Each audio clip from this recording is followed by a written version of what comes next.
Sweet Kate Middleton no longer exists. Prince William's wife is confidently creating a future Queen of Great Britain. If there is any example of true determination and endurance in modern history, it is surely the Duchess of Cambridge. On January 9, Catherine, from a simple English family, Middleton celebrates her 10th birthday as the wife of the future King of Great Britain. And it must be said, over the years she has perfectly managed to convince everyone that she herself was born to live in the palace. And all this despite the public ridicule and skepticism of journalists and the English aristocracy. Just the words of Princess Michael of Kent, who publicly advised Prince William to run away from Kate before it is too late. But apparently, Windsor aristocracy is contagious. Those who expected Prince William's girlfriend to become the proverbial breath of fresh air for the British monarchy can now watch with sadness and regret as the Duchess of Cambridge seamlessly takes on the image of the second Elizabeth. To be fair, Kate and William have indeed not always gone along with strict protocol.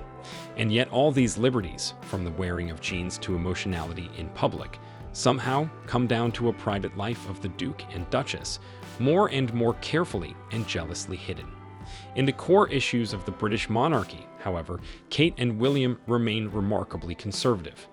And over the years, this conservatism, and in some cases, even snobbery, has only grown stronger. Style. This is the most obvious. Yes, skinny jeans and miniskirts remain in Catherine's wardrobe, as do pieces from democratic brands. But interestingly enough, the contents of the Duchess's wardrobe are rapidly becoming more expensive. In 2016, for example, William's wife spent £100,000 on new outfits.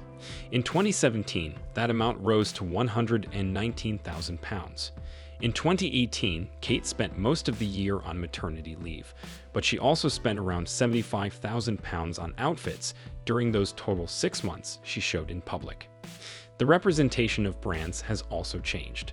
Alongside domestic fashion highlights, Kate has begun to wear luxury foreign brands such as Dolce & Gabbana and Chanel more actively. Herein lies the biggest disappointment for those who expected Kate to be the new style icon that Princess Diana once was. Despite almost limitless material options, the Duchess of Cambridge's wardrobe remains far too boring and protocol, something that could never be said about Lady Di. For almost 10 years, we have counted only a few occasions when Catherine has not denied herself the opportunity to shine in unexpected dresses. Otherwise, her choice of clothing is predictable and has nothing to do with fashion or trends, or even her age, still young enough to be so conservative. The same goes for accessories and shoes. One of the most obvious explanations for this is that Catherine is all too grateful to the Queen and deeply respects the rules of the game she herself signed up to many years ago.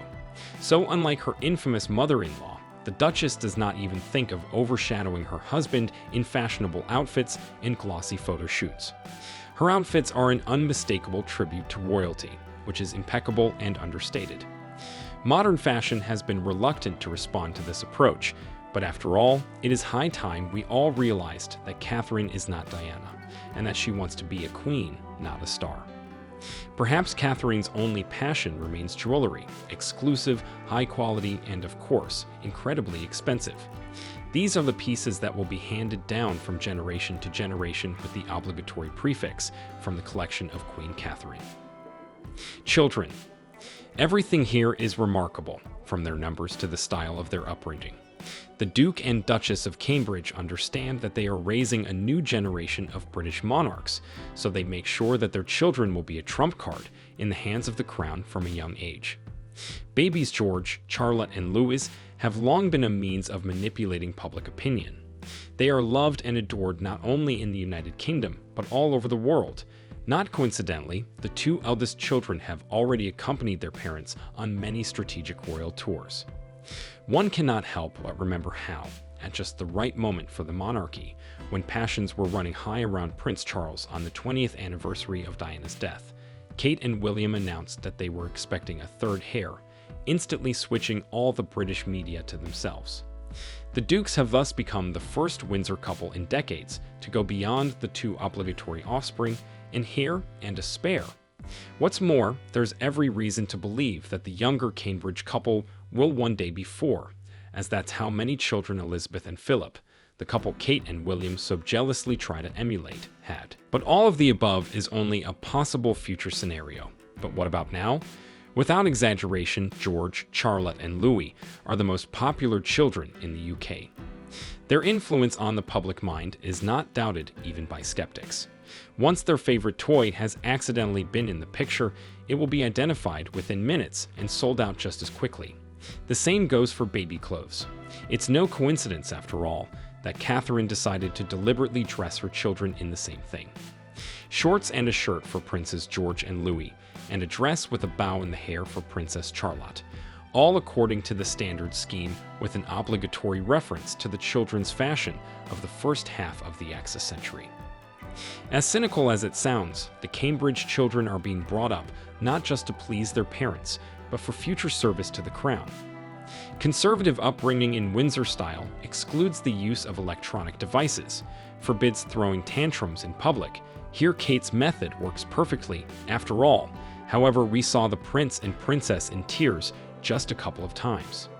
What's more, even in public, the Dukes of Cambridge and their children appear only as required by protocol.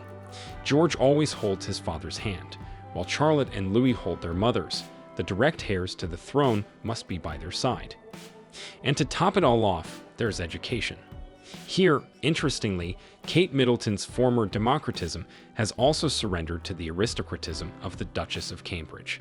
From an average nursery school in Norfolk, Prince George has migrated to Thomas's Battersea, a prestigious public school that costs $23,000 a year.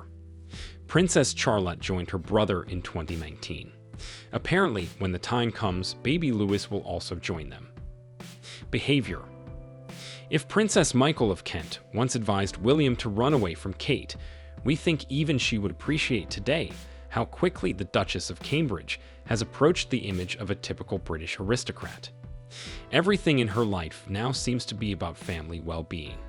For example, we well remember the dignity with which she endured the aftermath of Prince William's March 2017 holiday in the Alps. And she gracefully put all those who predicted her imminent divorce in their place. Catherine was once again able to show everyone that she is far from as frivolous and vulnerable as her late mother-in-law was. Her origins have given her an even greater responsibility, and while the aristocrat Diana needed constant reminders that she was the mother of the future king, the Duchess of Cambridge is well aware of this without any help. A minimum of tactility in public, more and more protocol, and downright boring official portraits and Christmas cards, especially in contrast to the photo shoots of other European monarchs, are all just the consequences of the new system in which the once cheerful, democratic, and open-minded Kate now lives.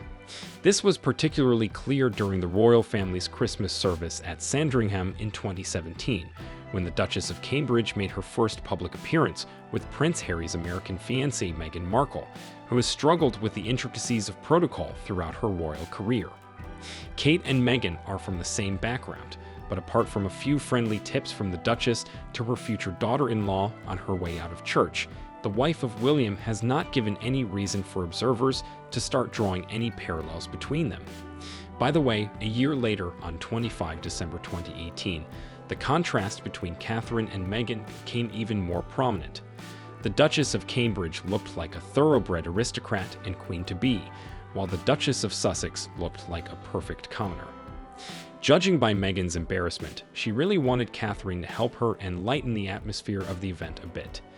But the truth of the matter is that the Duchess knows the protocol, and it may seem snobbish to some, but she, again, unlike Diana or Meghan, does not need friends. She definitely has other priorities in the royal family.